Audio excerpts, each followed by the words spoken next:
The streak continues. Alonso's Real Madrid is unbeaten in the Club World Cup, and we've seen some quite different matches in his first 4 games, right? So this game I found quite interesting. It wasn't as electrifying as the game against Salzburg, but yeah, mainly like in the first half, and then the second half, I feel like we actually got a little bit of a snippet of what we saw against Salzburg. So yeah, it was an interesting game overall. I think the first half, both teams were kind of a little bit cautious, so sizing each other up a little bit. The big dogs going against the big dogs. So yeah, I thought the game was a little bit flat in the first half. And kind of lacked chances throughout the game, right? There was some instances where Juve were threatening Madrid.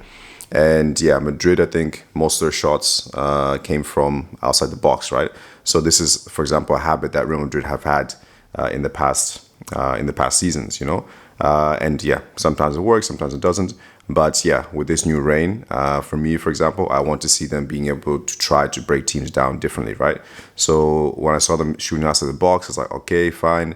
But I felt like they were kind of using that as kind of their main way to try to break Juve down. And Juve, on the other hand, I thought, for example, Kolo Muani, his movement was quite dynamic, and it actually caused us quite a lot of issues. But Tchouaméni did do his part. But yeah, balls over the top to Muani and through balls to Muani, he was able to find like space and to really actually threaten us. And this is also reminds me of the game against Pachuca, where Rondon was also being quite clever with his movement and actually quite bossing our defense. So, for example, this is actually something to maybe keep an eye on with this new formation, right? A pseudo quasi back 3, back 2, back 5. That's always changing, you know. So yeah, and of course, yeah, guys. Yeah, normally like you guys can see my face, but yeah, the game started at 9 o'clock where I am, and it is like what 11 o'clock right now. So yeah, it is pitch dark, and yeah, Real Madrid reviews are still starting off. So yeah, I don't have the proper production. You know, I don't have the proper lights and everything. So we'll do it like this for today. And also, this is the first time I'm actually doing a reaction like straight after, right? I always actually like to have time to sit down and actually go through everything and then to make the video. But that video will come up in the coming days. But yeah, now it's just like the initial reactions, opinions I had of the game. And yeah, so like, let's say, for example, in the first half, I thought, for example, Güler in midfield was quite good, was quite key in attack and defense. And actually going back to, for example, the previous game where I was like, Güler was quite quiet. And some of you guys mentioned in the comments that, okay, Güler had a good game. He was controlling the game. And yeah, I definitely saw that this time in this game. I think midfield-wise, yeah, he was actually somebody who could maybe find a way through our defense. And yeah, we know that anyway, right? We know his quality. And then, yeah, second half comes in, and we stick with the same lineup. And yeah, I felt like now from the second half, things were a little bit more intense. Like the first 10 minutes, Madrid were now pressing more intensely, right? They turn up the aggression a little bit more. And I feel as well maybe the weather could have also had an effect, because the first game we played against Al Hilal, it was really hot, and it was in Miami as well, right? So like these players were just getting used to the heat.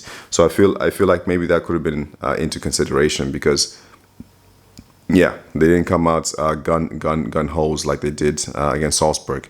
So in the second half, yeah, they did come out guns blazing, and we really saw like a snippet of the Madrid that we saw against Salzburg, right? Because I think that game for me was really good, because it showcased for me what to expect, or what to look forward to in this new season, right? So now we got that in the second half, and then when Madrid turned it on, Juve was struggling quite a lot, and now our midfield can get the ball and control a little bit more. Vini was coming into it, Garcia was coming into it, and there was some tactical switches. Yeah, that was actually later on in the game, but overall, we're actually starting to create some chances, and this is really good to see that. For example, like we struggled in the first half to break down Juve, but then now in the second half, with Alonso's team talk and everything, telling them to now up the pace. We really saw that Madrid now. It was a bigger challenge, and they stepped up. They stepped up to it in that second half, right?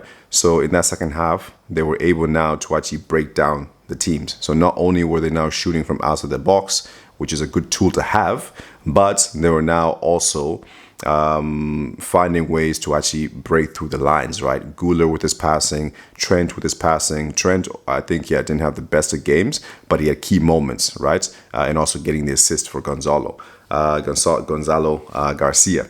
So Gonzalo Garcia as well wasn't as wasn't really as present as the previous games.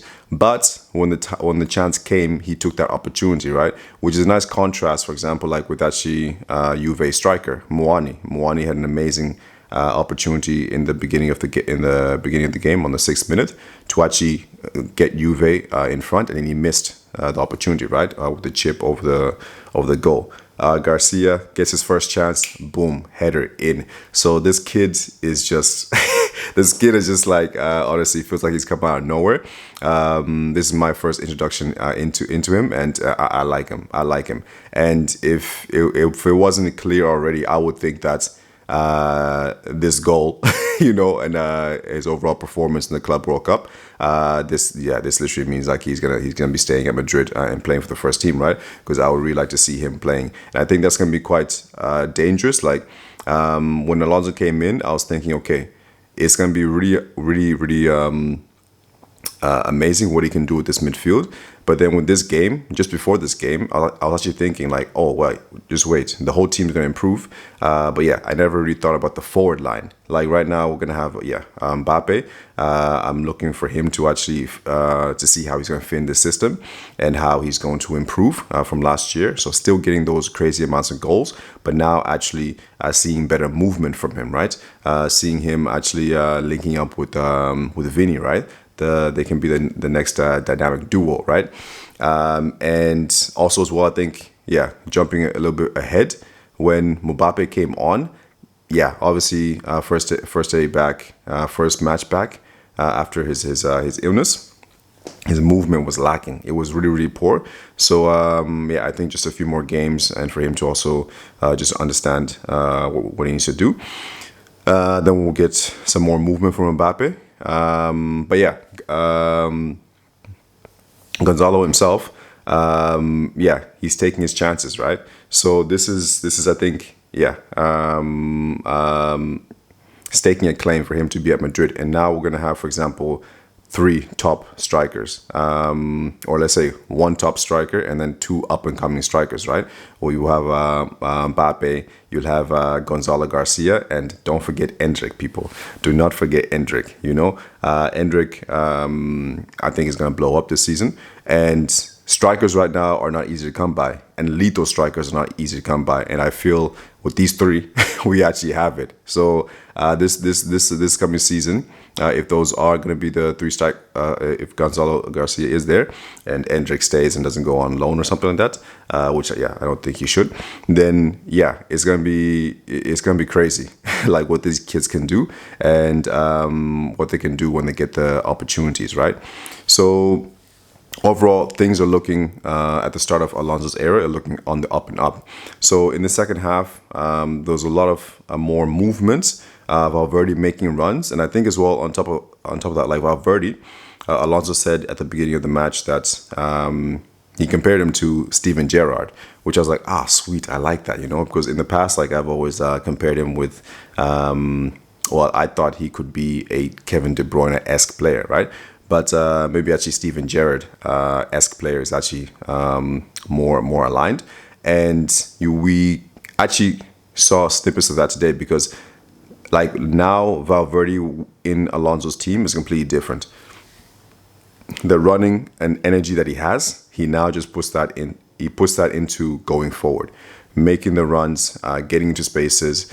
He's getting to the box. Like, he's being a lot more attacking and a lot more going into dangerous areas, right? Because he has that quality. And what I thought was quite interesting was that, like, you could see that he was frustrated that he didn't get a goal. And I was like, oh my days, it's crazy, man. Like, he already has that, like, that drive in him that he needs to get on the score sheet. So, like, this is a complete different shift. And I feel like this is his position. Yes, we know he's amazing in defense, but he's even better in attacking. He can offer us even more in attacking, and we can have other players helping out in defense, right? But as well, like, with the team just also gelling much better as a team, then it's actually less defensive responsibility on just Valverde, and now we can actually see more attacking abilities from Valverde, from Bellingham, and the like, right? So yeah, second half, things got a little bit better. Mbappe came on for Gonzalo Garcia. Yeah, like I said, Mbappe's movement was a little bit slow. There was some link-ups with Vinny, which is something I want to see develop in the coming season. And then, yeah, Madrid were controlling the games a little bit. I think around like the 70th minute, Madrid kind of dropped off a little bit since starting the second half quite high, like pressing. But yeah, they kind of dropped off a little bit, and then we had the cooling break. And then from there, they were just kind of controlling the game. And but I'm really seeing some amazing snippets from these players, right? So Fran Garcia, I think, is performing very well in this tournament. To Tchouaméni, that was also a switch that Alonso made as well. I think it was around like the 70th minute or just before, just to deal with yeah, Juve's winger, forgetting his name, but moving Rudiger to the right of center. Sorry, moving Rudiger to the center back, and then moving to Tchouaméni to the right center back.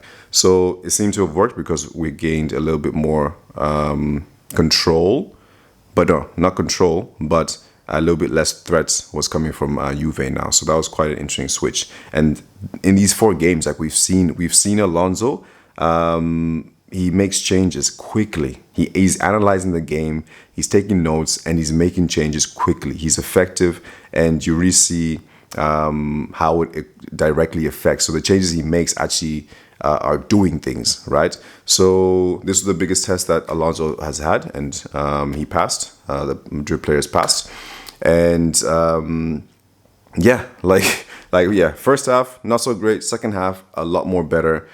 Players now actually playing as they did like in Salzburg, and seeing a lot more snippets. So once again, super excited for the next game to see what Alonso can do. And yeah, I want them to win this thing. Yeah, well, the main thing for me is I want them to continue playing and performing well. That's the main thing that I want, a performance. So if that performance leads us to us winning this Club World Cup, great. We have a little bit more money to spend, and maybe to get a couple more players. But yeah, so that was it, guys. That was it for today. So yeah, quick reaction video, and then do not forget to subscribe for all things Real Madrid related. So post-match analysis, transfer news and rumors. And in the coming days, maybe tomorrow or the next day, I will make you guys like a full review of the game after I go through my notes and everything, and get some rest because it's late right now. So sleep on it, and then I'll make the next video with some more analysis. All right, guys, see you on the next video.